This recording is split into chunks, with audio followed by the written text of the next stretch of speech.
ดูหนังสบายใจเว้ยไม่มีใครมารบกวนประตูแบบเท่ระเบิด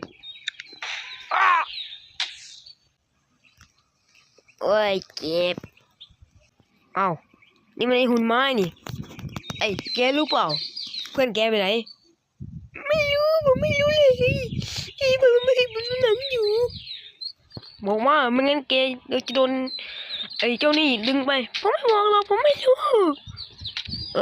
ดึงอะไรกันมาวะเนี่ยเอ้ยดึงมัน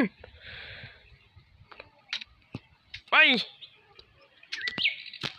ไอ้พลวิทย์ไอ้มึงนิด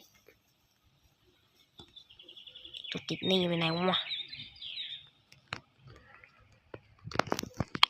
ไป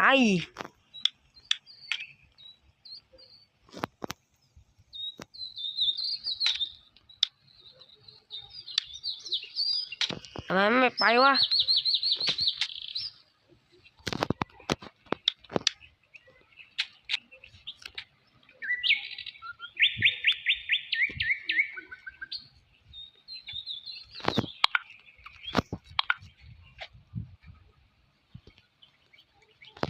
ทำไมไม่ไปวะโชว์แกหนาจัง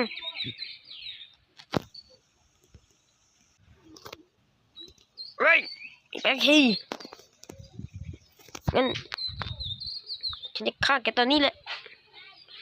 อย่าทำผมเลยอย่าทำผมเลยไม่วัน